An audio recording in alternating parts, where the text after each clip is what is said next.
आई। Assignment है भाई सभी के पास, है ना?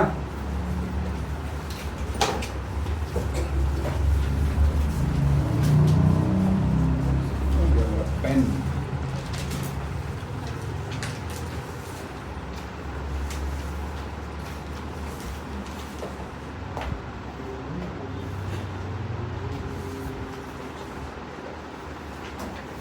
चलिए शुरू करें। Question number 1। क्वेश्चन नंबर 1 कह रहा था कि ordinary rubber is an insulator but the special rubber tyres of aircraft are made slightly conducting bye.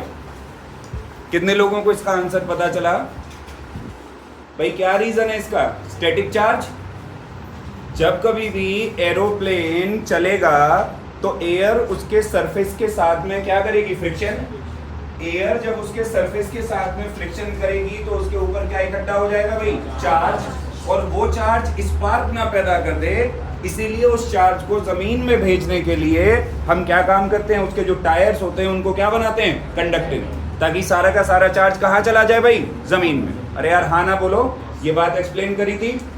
दूसरा क्वेश्चन क्या कहता है? देखो दूसरा क्वेश्चन क्या कह रहा है, दूसरे क्वेश्चन को समझते हैं। देखिए यहीं पे बता देते हैं, खाली जगह चाहिए, यहां बता देते हैं। आओ, कहता है एक व्यक्ति है भाई, a man fixes outside his house one evening a 2 metre long high insulating slab. एक व्यक्ति ने क्या काम किया? अपने घर के बाहर एक 2 मीटर लॉन्ग इंसुलेटिंग स्लैब। कैसी स्लैब? मतलब कि उसने इसको यहां जमीन से क्या कर रखा है भाई? कनेक्ट नहीं कर रखा है, इंसुलेट कर रखा है। ठीक है, अगर कनेक्ट कर रखा होता तो हम बोलते कंडक्टिंग स्लैब है, लेकिन हम क्या बोल रहे हैं? इंसुलेटिंग स्लैब है। वो कहता है कि भाई इसकी जो लेंथ है वो 2 मीटर है, और ये कह रहा है कि इसके ऊपर इसने एक एल्यूमिनियम की शीट लगा दी। ऐसे मान लो, एक इसने ऐसे सपोज करो एल्यूमिनियम की शीट कनेक्ट कर दी, जिसका एरिया है 1 मीटर स्क्वायर। जिसका एरिया क्या दे दिया? 1 मीटर स्क्वायर। कहता है will he get an electric shock if he touches the metal sheet next morning. अगर अगली सुबह ये इस मेटल की शीट को टच करता है तो क्या इसको शॉक लगेगा? हाँ ना बोलो भाई। कितने लोग कह रहे हैं हाँ शॉक लगेगा? कितने लोग कह रहे हैं शॉक नहीं लगेगा? क्यों नहीं लगेगा? रीजन?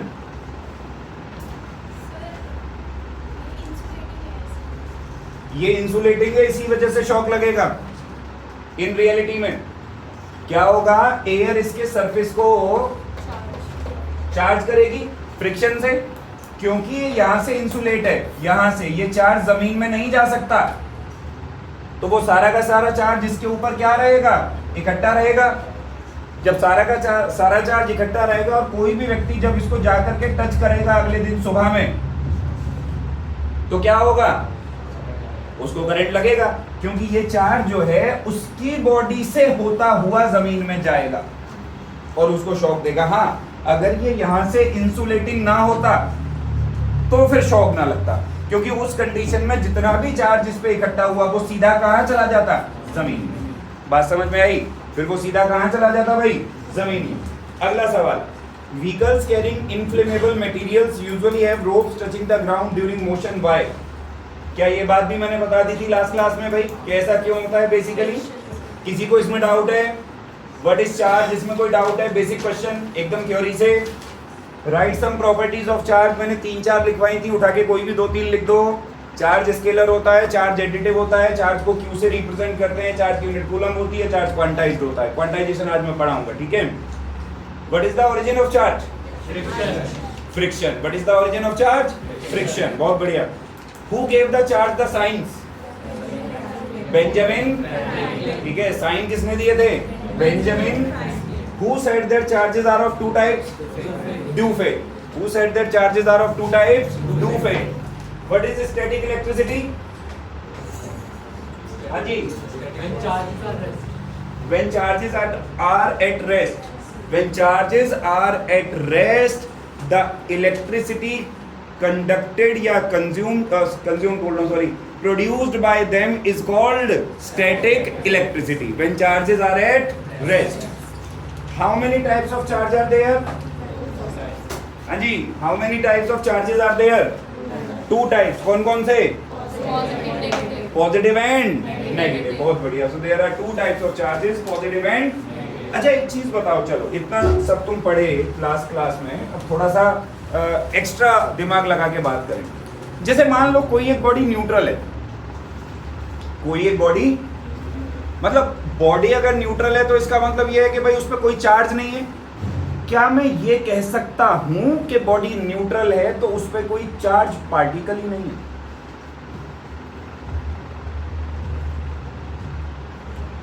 क्या मैं ये कह सकता हूं कि उसके ऊपर कोई चार्ज पार्टिकल ही नहीं है? हाँ या ना? क्या मेरी बात सही है या गलत है? एक बॉडी न्यूट्रल है, मैं न्यूट्रल हूं, मेरे पे कोई नेट चार्ज नहीं है। क्या मेरे अंदर चार्ज पार्टिकल हैं या नहीं है? हैं, हर बॉडी के अंदर होते हैं, लेकिन जितने प्रोटॉन होते हैं उतने ही इलेक्ट्रॉन होते हैं, और वो हर समय क्या करते रहते हैं? कैंसल। क्या करते रहते हैं भाई? कैंसल। बात समझ में आई? चार्ज पार्टिकल इसमें भी हैं। ऑब्वियस सी बात है, मैटर से मिलके बनी है, और मैटर है तो मैटर में इलेक्ट्रॉन भी है और मैटर में प्रोटॉन। चार्ज पार्टिकल हर बॉडी में। बात को समझो। चार्ज अपीयर होगा नहीं अपीयर होगा ये इस बात पे डिपेंड करेगा कि अनबैलेंस हो रहा है या नहीं, जो मैंने लास्ट क्लास में सिखाया था, सोडियम से एक इलेक्ट्रॉन बाहर गया था। ठीक है भाई, चलो आओ थोड़ी सी टेक्निकल बात करेंगे आज। हेडिंग लिख दो, क्वांटाइजेशन ऑफ चार्ज। क्या हेडिंग लिख दो भाई? Quantization of charge. ये था ना, हमने लास्ट क्लास में लास्ट प्रॉपर्टी पढ़ी थी, चार्ज इज क्वांटाइज्ड। आज हम इसके ऊपर जो है ना पूरी एकदम तहकीकात करेंगे, ये है क्या क्वांटाइजेशन ऑफ चार्ज। बहुत बढ़िया, क्वांटाइजेशन ऑफ चार्ज। देखो सबसे पहली बात, इस शब्द का आखिर मतलब क्या है क्वांटाइजेशन का, समझने की कोशिश करो। क्वांटाइजेशन का मतलब है फिक्स्ड। क्वांटाइजेशन का मतलब क्या है? फिक्स्ड। बात को समझना, खोपड़िया में बात घुस गई तो बहुत बढ़िया लगेगी, बात नहीं घुसी तो कॉन्सेप्ट मुश्किल लगेगा।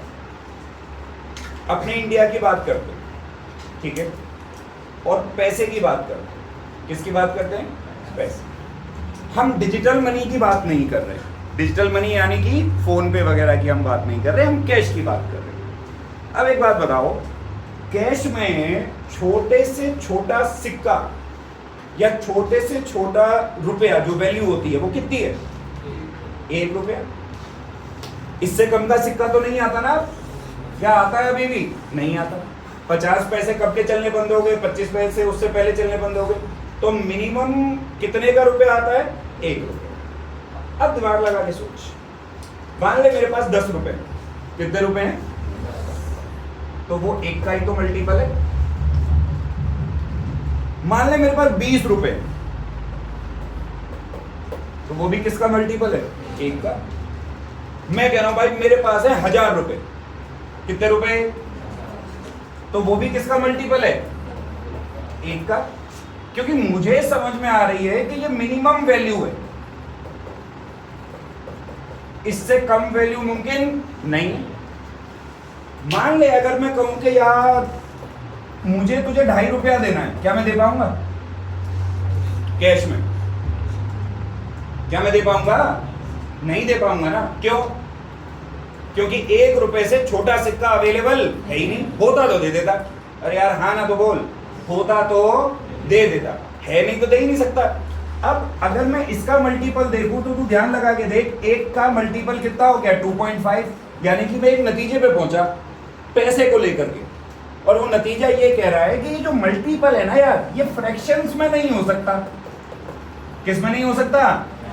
फ्रैक्शंस में। किस में नहीं हो सकता? उसका कारण तू समझ रहा है? कारण क्या है? सबसे छोटा पैसा कितना है? 1 रुपया। नहीं आई बात समझ में? सबसे छोटा पैसा कितना है? 1 रुपया। कुछ ऐसी ही प्रोसेस इस चार्ज में भी होती है।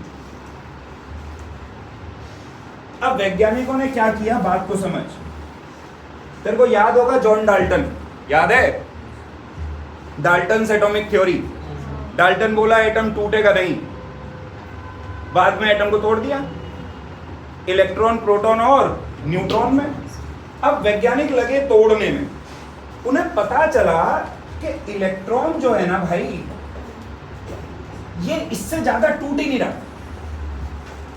प्रोटॉन टूट गया, न्यूट्रॉन टूट गया, पर इलेक्ट्रॉन नहीं। मतलब आज तक भी वैज्ञानिक इलेक्ट्रॉन को तोड़ नहीं पाए। अब उन्हें पता चला कि चार्ज किसकी वजह से होता है, इलेक्ट्रॉन की वजह से। उन्होंने कहा यार इलेक्ट्रॉन नहीं टूट रहा भाई, इलेक्ट्रॉन टूट नहीं रहा। अगर मैं ये मान लूं, अगर मैं ये लेट कर लूं कि let charge on an electron, क्या पूरा लिखूंगा तुम कंफ्यूजन में आ जाओगे। Let charge on an electron is E. अगर मैं ये मान लूं कि इलेक्ट्रॉन पे कितना चार्ज है, ई। अच्छा सोच, अगर एक इलेक्ट्रॉन होगा तो चार्ज कितना होगा, 1e। दो इलेक्ट्रॉन होंगे तो, तीन होंगे तो, 100 होंगे तो, अरे यार हाँ ना तो बोल। अब सोच, ये वैल्यू फ्रैक्शंस में आ सकती है क्या? मैं बोलूं भाई मैंने चार्ज दिया 1.5e, मुमकिन है? अरे मुमकिन है? नहीं मुमकिन है। क्यों नहीं मुमकिन है? क्योंकि इलेक्ट्रॉन तो टूट ही नहीं रहा। अगर तू इलेक्ट्रॉन को तोड़ पाता तो 1.5e चार्ज पॉसिबल होता।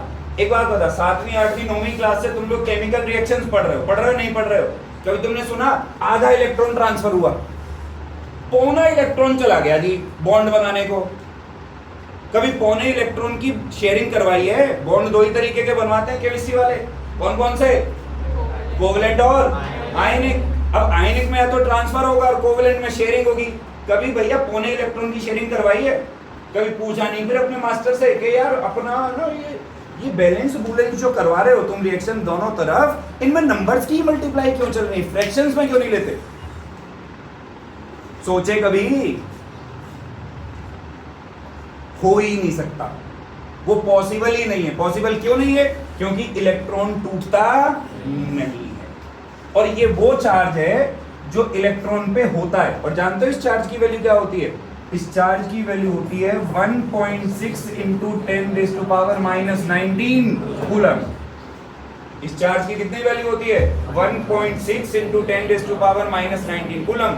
यानी कि प्रकृति ने एक रोक लगा दी है। क्या रोक लगाई है? कि अगर चार्ज होगा तो इसका इंटीग्रल मल्टीपल होगा, वरना भाई 1 into this, 2 into this, 3 into this, 100 into this, it can not be 2.5 into this. Possible ही नहीं है। और यही कॉन्सेप्ट है किसका?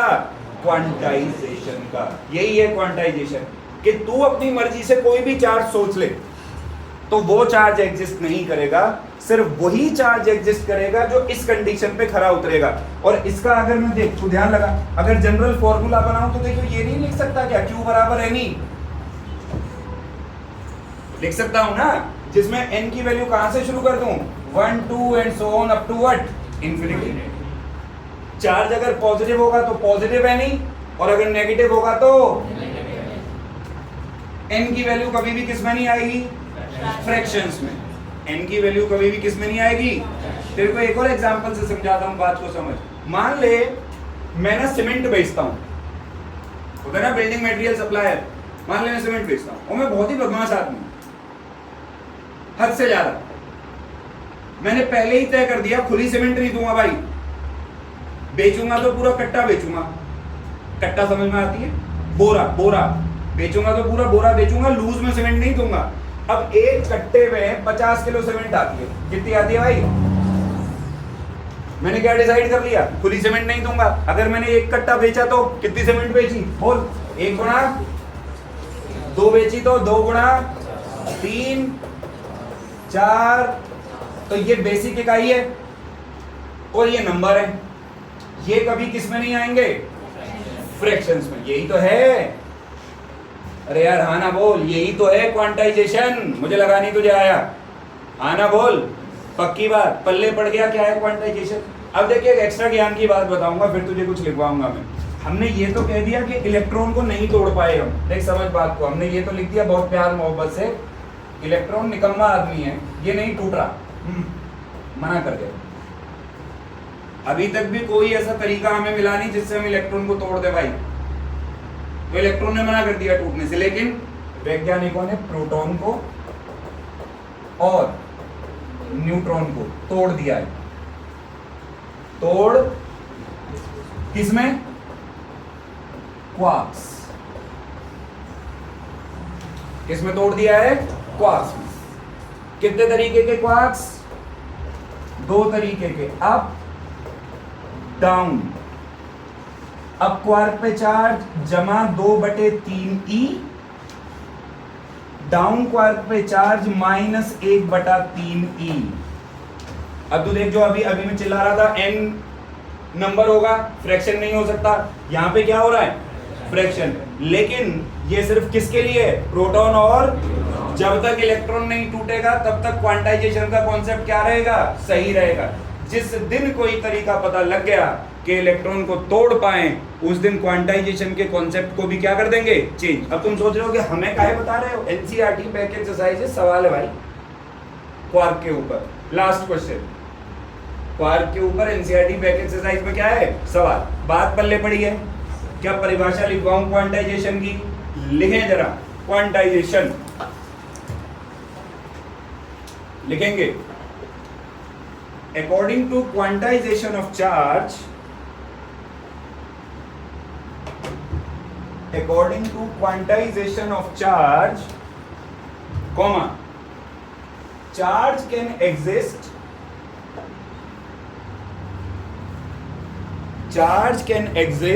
only in discrete packets. Charge can exist only in discrete packets with each packet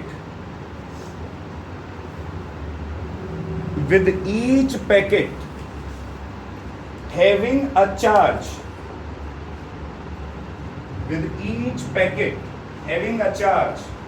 equal to integral multiple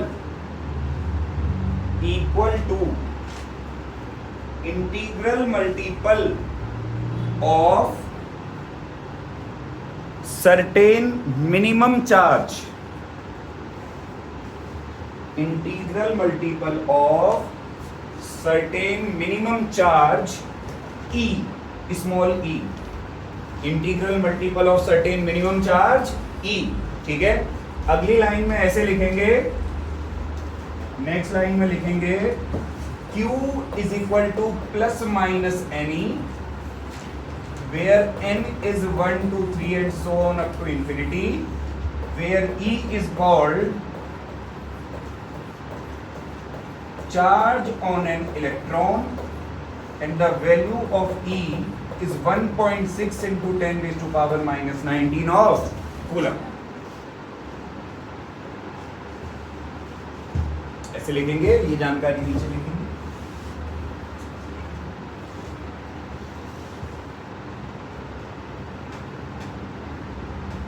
नहीं आया, good, पल्ले पड़ गया।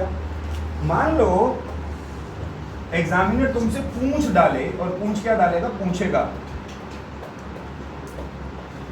What is the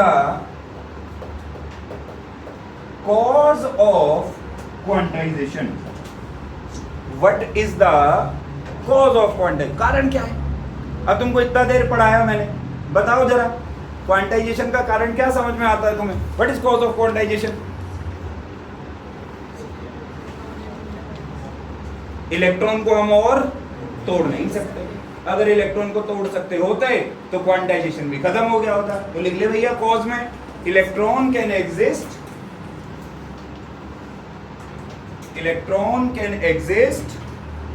only in integral number,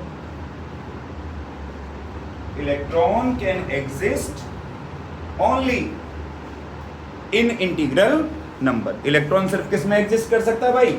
integral number में। कहानी समाप्त। अब एक काम करो, तो ये क्वांटाइजेशन का कॉन्सेप्ट हुआ भाई। अब क्वेश्चन नंबर 1 का आंसर तुम ही लोग बताओ। सवाल कह रहा है can a body has charge 1.5 e where e is the electronic charge. हाँ भैया बोलो, हाँ कि ना? हो सकता है। कितने लोग कह रहे हैं हो सकता है? वो हाथ खड़े करो। जो लोग कह रहे हैं नहीं हो सकता है, हाथ खड़े करो। कितने लोग कह रहे हैं नहीं हो सकता है? ये बिल्कुल पॉसिबल नहीं है, क्योंकि 1.5 ये फ्रैक्शंस में नहीं हो सकता। अगला सवाल देखो क्या कहता है। कहता है a conductor carries a charge of इतना। एक कंडक्टर के पास इतना चार्ज है -9.6 इंटू 10⁻⁻17 कूलम। एक कंडक्टर के पास इतना चार्ज। कह रहा है कितने फ्री इलेक्ट्रॉन्स ज्यादा हैं या कम है? पहले एक बात बताओ, फ्री इलेक्ट्रॉन ज्यादा है कम है? इस कंडक्टर के पास इलेक्ट्रॉन्स ज्यादा हैं या कम हैं? जो लोग बोल रहे हैं ज्यादा है वो हाथ खड़े करो। जो लोग बोल रहे हैं कम है वो हाथ खड़े करो। हे मेरे अकल के दुश्मनों, इस पे कैसा चार्ज है? माइनस चार्ज किसकी वजह से आता है? किसकी वजह से? प्लस चार्ज प्रोटॉन की वजह से, और माइनस किसकी वजह से? तो जिस पे नेगेटिव चार्ज है उस पे इलेक्ट्रॉन ज्यादा हैं, और जिस पे पॉजिटिव चार्ज है उस पे। लास्ट क्लास में मैंने एक सोडियम का एग्जांपल दिया था ना रे। सोडियम 1128 इलेक्ट्रॉन इसे छोड़ के गया था ना, तो इस पे कैसा चार्ज आया था? और इलेक्ट्रॉन जिस पे गया था उस पे कैसा चार्ज आया था? तो अगर चार्ज नेगेटिव में हो तो इलेक्ट्रॉन क्या है? ज्यादा। तो एक तो ये डेफिशिएंट तो यहीं खत्म हो गया। फिर वो कह रहा है कितने इलेक्ट्रॉन ज्यादा है? नंबर ऑफ इलेक्ट्रॉन्स पूछता है। क्या पूछता है? Number of electron. क्या क्वांटाइजेशन का फॉर्मूला लगा दूं? Q बराबर Ne, क्योंकि चार्ज नेगेटिव है। क्योंकि चार्ज, तो फॉर्मूला भी लगेगा Q बराबर -Ne। अगर चार्ज पॉजिटिव होगा तो फॉर्मूला क्या लगेगा? Q बराबर +Ne। तो Q की वैल्यू यहाँ रख दूं भाई, -9.6 इंटू 10⁻⁻17 माइनस n। E की वैल्यू 1.6 इंटू 10⁻16 के टेबल में ये 6 बार आता है। ये माइनस से माइनस मर जाएगा। n की वैल्यू बोल तो सही क्या आएगी? 10⁻17 बटे 10⁻19। तो n की वैल्यू क्या आ गई? 200 नहीं 600 या 6 भी है ना। n की वैल्यू कितनी आ गई? 600। कितने इलेक्ट्रॉन फालतू हैं? क्यों भाई? अच्छा भाई 1200 आएगी भाई, 1200 भाई कह रहा 1200 आएगी। अबे 600 आएगी कहते, वो 10 की पावर है, संख्या थोड़ी है। सॉरी शक्तिमान। 10 की पावर -19 n बराबर 6 गुणा 10 की पावर -17 गुणा 10 की पावर जवाब 19। सही है भाई? अब ठीक है, 10 की पावर 19 में से 10 की पावर 17 को घटाएगा, क्या बचेगा? 10 की पावर बची ना, 2 थोड़ा ही बचा गधेड़े। तो 6 गुणा 100 बराबर कितना हुआ? 600। कितना हुआ? 600। उधार डालो, उधार डाक से गणित हल्का। ये हो गए सवाल, ये भी हो गया सवाल। हाँ जी, ये सवाल करते हैं। आओ, एनसीईआरटी सॉल्व्ड एग्जाम्पल है जी, क्योंकि एनसीईआरटी हमारी गीता है तो इसके ऊपर तो हम पूरा मतलब फोकस जो है करेंगे ही करेंगे। क्या कह रहा है? कह रहा है अगर एक बॉडी 10⁻9 इलेक्ट्रॉन्स छोड़ती है हर सेकंड, तो कितने समय में 1 कूलम का चार्ज आ जाएगा? पहला मौका तुम्हारा, 2 मिनट तुम्हें दी जाती है, ट्राई मारो। फिर हम कहते हैं ना, बार बार हम एक बात कहते हैं, common sense is not so common, it is very uncommon. क्या कह रहा है सवाल? कह रहा है 1 सेकंड में, ध्यान से समझना सवाल को, 1 सेकंड में कितने इलेक्ट्रॉन दिए? 10 की power 9। Number of electrons in 1 second, number of electrons in 1 second कितने, 10 की पावर। अच्छा एक बात बता, एक इलेक्ट्रॉन पे चार्ज कितना भाई, चार्ज ऑन 1 इलेक्ट्रॉन कितना, 1.6 इंटू 10⁻⁻19 कूलम। यार हाँ ना तो बोल, एक इलेक्ट्रॉन पे इतना चार्ज। अब तू सोच, अगर एक सेकंड में इतने इलेक्ट्रॉन आए और एक इलेक्ट्रॉन पे इतना चार्ज है, तो एक सेकंड में टोटल चार्ज कितना बना, कैसे निकालूं? गणित नहीं तो फिजिक्स नहीं। फिर से सुनो मेरी बात, मैं कह रहा हूं एक सेकंड में इतने इलेक्ट्रॉन आए और एक इलेक्ट्रॉन पे इतना चार्ज है, तो एक सेकंड में टोटल चार्ज कितना आया। अबे क्या इसको इससे गुणा ना कर दूं? तो मैं लिख सकता हूं चार्ज एक्यूमुलेटेड इन एक सेकंड 1.6 इंटू 10⁻⁻19 इंटू 10⁻+9। हाँ ना बोले यार, आंसर कितना आया, 1.6 इंटू 10⁻−10 कूलम। इतना चार्ज इकट्ठा हो रहा है कितनी देर में, यूनिटरी मेथड आता होगा तेरे को लगाना। 1.6 इंटू 10⁻−10 कूलम चार्ज इकट्ठा हुआ कितनी देर में, तो एक कूलम कितनी देर में इकट्ठा होगा बेटे, 1 divide by 1.6 into 10⁻−10, that is 1 में 1.6 इंटू 10⁻+10 सेकेंड। इसको सॉल्व कर ले, दैट विल बी योर। अबे आया नहीं आया, अरे हाँ ना बोले यार, पक्की बात खुदा। देखें, हाँ ये तुम लिखो जरा होमवर्क। देखो ये जैसे पहले समझ लो, 1 मिनट क्या सवाल है, कहता है कितने फ्री इलेक्ट्रॉन होंगे 10 ग्राम पानी में। ये सवाल एनसीईआरटी में ऐसे दिया हुआ है, estimate the number of free electrons in a cup of water. एक कप पानी में कितने फ्री इलेक्ट्रॉन्स हैं, तो उसमें ना तुम्हें लेट करना पड़ेगा कि एक कप में 10 ग्राम पानी है। ठीक है, मतलब एनसीईआरटी ने क्वेश्चन इस एजम्पशन पे सॉल्व कर रखा है कि एक कप में सिर्फ कितना पानी आता है, 10 ग्राम। मैंने वो पानी की वैल्यू दे दी। ठीक है, अब किसी का कप बड़ा हो तो उसमें 100 ग्राम भी आ सकता है, ऐसी कोई खास बात नहीं है। क्वेश्चन अगर पेपर में आएगा तो पानी का मास गिवन होगा, ये तुम्हें ट्राई करके लाना है घर से। ठीक है, फाइल आ जाएगी तुम्हारे पास, बस लिख लो क्वेश्चन नंबर 7 होमवर्क में अभी आ जाएगी। Question number 8 homework, 2 question homework में, क्वेश्चन नंबर 7 होमवर्क और क्वेश्चन नंबर 8 होमवर्क।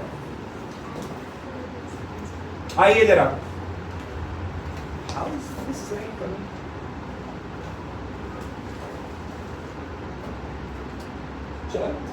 आ जाओ जरा। अब देखो एक छोटा सा सवाल क्या रहा है, तुम भी सोचो मैं भी सोचता हूं, सब लोग मिलकर सोचेंगे। चार्ज और मास में क्या क्या अंतर है,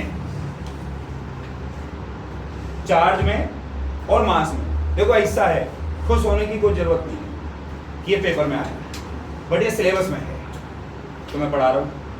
चार्ज और मास में क्या अंतर है भाई, कोई भी बोलो, जो जिसके दिमाग में आती हो बात। What is the difference between charge and mass? कोई अंतर? एक से मैं शुरुआत करता हूं, करूं एक अंतर से मैं शुरुआत करता हूं। देखा, मैं तो लिख के बैठा हूं। Charge can not exist without mass. Mass के बिना चार्ज एग्जिस्ट, अगर इलेक्ट्रॉन होगा तभी तो चार्ज होगा, प्रोटॉन होगा तभी तो, और इलेक्ट्रॉन का मास होता है, इलेक्ट्रॉन का भी मास होता है और प्रोटॉन का भी। तो कह रहा चार्ज तो एग्जिस्ट नहीं कर सकता, पॉसिबल नहीं है, लेकिन मास एग्जिस्ट कर सकता है बिना चार्ज के। ये तो पॉसिबल है। मेरे में मास है, चार्ज है क्या? तेरे में मास है, चार्ज है। ये लकड़ी तेरे को करंट मार रही है क्या? इसमें भी तो मास है। तो बात को समझ, चार्ज बिना मास के मुमकिन। इसका मतलब हम ये लिख सकते हैं, देख, चार्ज समझ कैन बी जीरो। चार्ज क्या हो सकता है? कोई बॉडी न्यूट्रल हो सकती है रे बाबा, but mass can't be zero. Mass क्या नहीं हो सकता भैया? कभी भी नहीं हो सकता। मास कांट बी जीरो। और सोच, और सोच, सोच कोई चार्ज और मास में अंतर, फिर मैं अगली स्लाइड लगाऊं, जल्दी बता। देख, चार्ज 2 टाइप का होता है हमेशा, पॉजिटिव और मास एक ही टाइप का होता है। मास हमेशा क्या होता है? पॉजिटिव। तूने कभी सुना मास नेगेटिव? सुना है आज तक कि भाई मैं गया था बाजार से दूध लेने, कितना किलो लाया? -3 किलो दूध लाया। सुना है कभी ऐसे? तो मास कभी नेगेटिव नहीं हो सकता, लेकिन चार्ज क्या हो सकता है? पॉजिटिव भी और नेगेटिव भी। तो ये एक दूसरा अंतर आ गया भाई। Charge can be positive and mass is always positive. बात सही है भाई? मास हमेशा क्या होता है? पॉजिटिव। और सोच, अब ऐसा कोई अंतर मुझे बताओ जरा, चार्ज और मास के बीच में, जो तुमको समझ में आता हो, बोलो। बहुत आगे पहुंच रही है कन्या एकदम, बुक नहीं पढ़ते। है, चलो और कोई बताओ। ये देखो, इसमें उल्टी बात कर दी, मैं इसी की बात कर दूं। ये कह रही है जी चार्ज जो है does not depend on speed. Charge speed पे डिपेंड नहीं करता। डज नॉट डिपेंड आ गया मैं, does not depend on speed.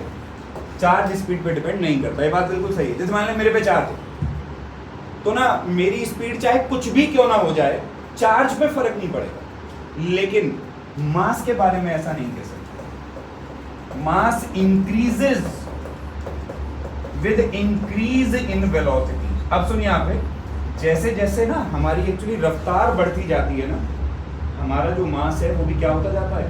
बढ़ता जाता है। लेकिन हम बात कर रहे हैं थोड़ी मोड़ी रफ्तार की नहीं, लाइट की स्पीड के आसपास। ये क्वांटम फिजिक्स है बेसिकली, जो अब मैं पढ़ाने जा रहा हूँ, और उसका एक फॉर्मूला भी लिखूंगा मैं।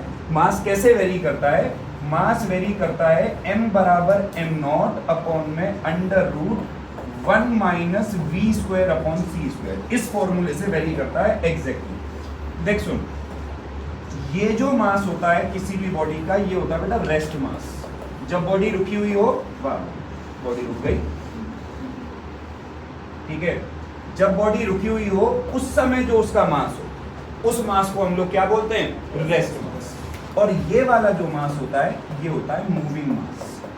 जब बॉडी चल रही हो, तो जब कभी भी v लगभग c के आसपास आएगा, तो बॉडी का मास जो है ना वो बदलना शुरू हो जाता है। और यही वास्तविकता में टाइम डायलेशन है। नाम सुना होगा तूने, समय यात्रा, टाइम ट्रेवल। ये उन्हीं के फॉर्मूले ने, इसकी वजह से समय धीमा हो जाता है, मास बढ़ जाता है, और वक्त क्या हो जाता है? स्लो हो जाता है। अगर तू लाइट की रफ्तार से चलेगा, एग्जैक्टली तो तू पहुंच ही नहीं सकता, क्योंकि ध्यान लगा के देख, b और c को बराबर अगर कर देगा तो m0 क्या आएगा, या m क्या आएगा? इनफाइनाइट, पॉसिबल नहीं है। तो v बराबर c नहीं हो सकता कभी भी। लगभग c के आसपास हो तो मास तेरा बढ़ेगा और टाइम तेरे लिए क्या होता चला जाएगा? स्लो। ठीक है। और ज़्यादा इसमें ज़्यादा अंदर डीपली घुसने की जरूरत नहीं, क्योंकि क्वांटम फिजिक्स अच्छी तो लगती है सुनने में, पर जब एक्चुअल उसके फॉर्मूले आते हैं तो पल्ले नहीं पड़ती। इसको ग्रेजुएशन के लिए छोड़ दो। अगर गलती से कभी फिजिक्स ऑनर्स करो तो उसमें तुमको ये पढ़ाया जाएगा। हम चार्ज और मास पे ही अटक के रहेंगे। एक अंतर और बताओ यार, चार्ज और मास के बीच क्या? जोर से बोल, क्या हो गया? बोलना।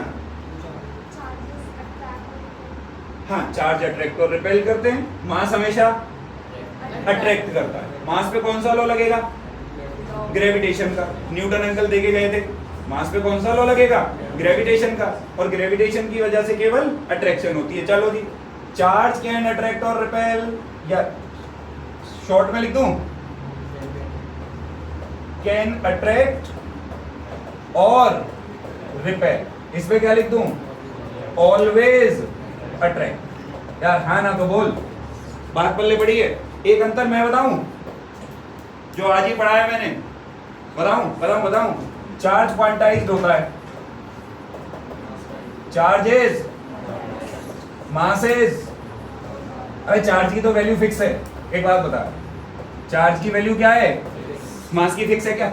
एक बात बता, तू मार्केट गया, तेरा मन किया मैं तो आधा किलो तरबूज लूंगा, तो तरबूज कटने से मना कर देगा क्या?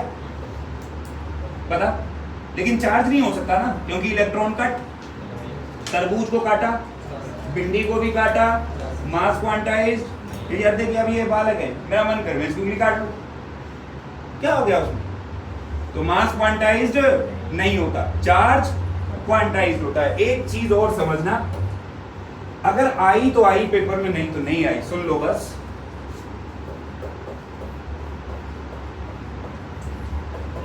Charge is conserve,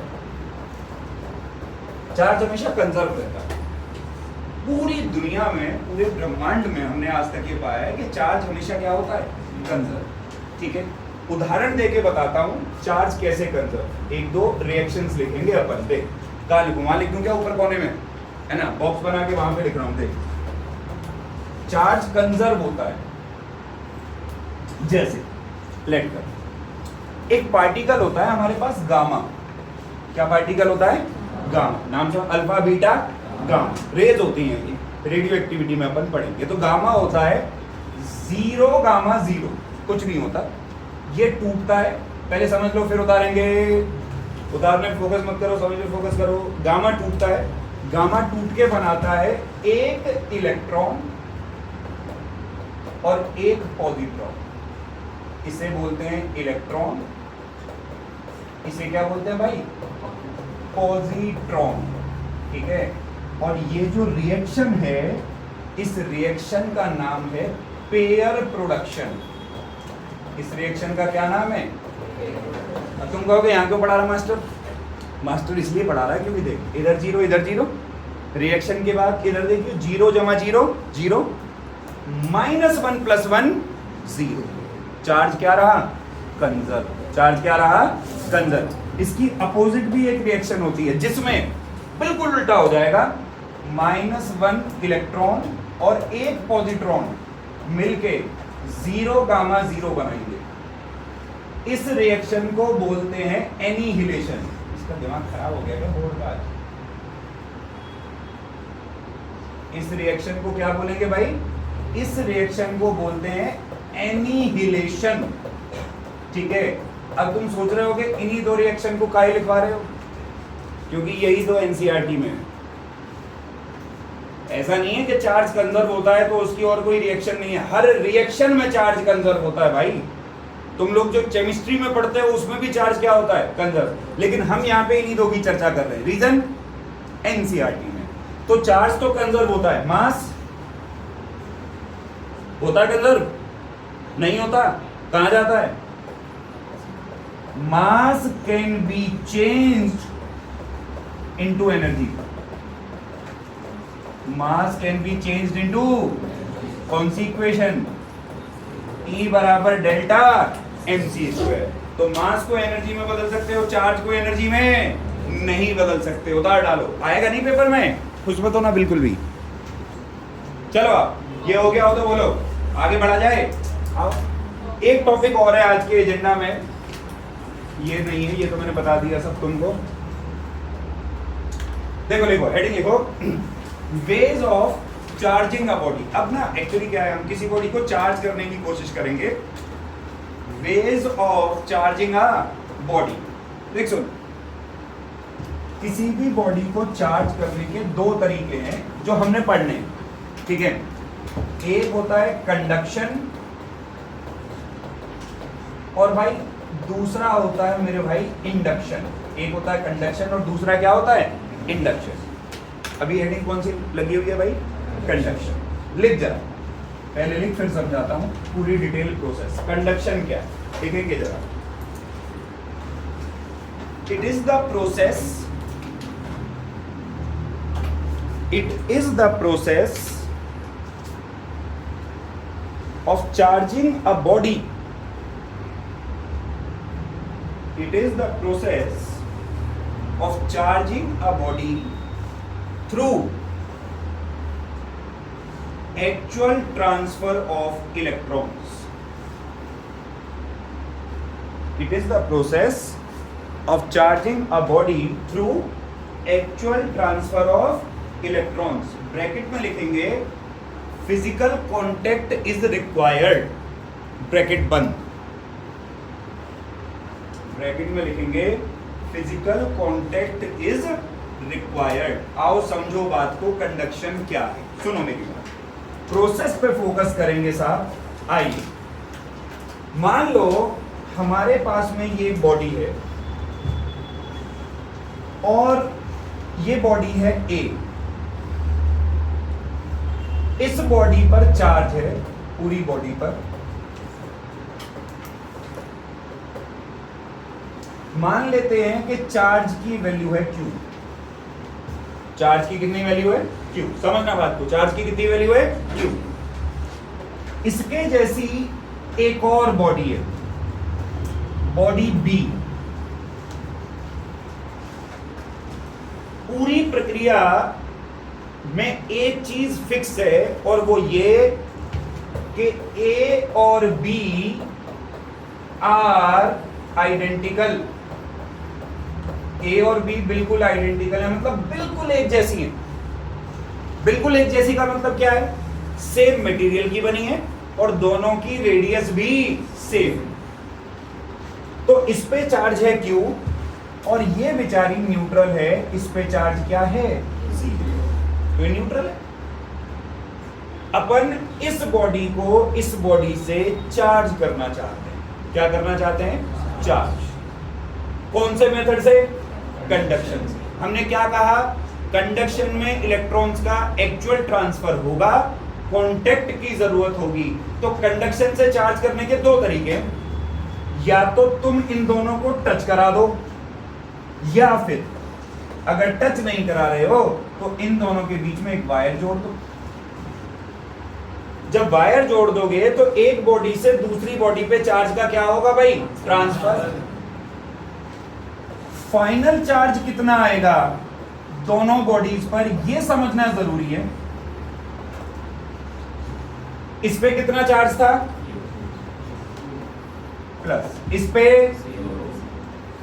divide by 2, क्योंकि कितनी बॉडी है, 2। तो हर एक बॉडी पे कितना चार्ज आ जाएगा। तो बेसिकली अब जो स्थिति पैदा होगी, ये जो A है और ये जो B है भैया, ये A और ये B, A पर भी चार्ज आ गया, पर कितना,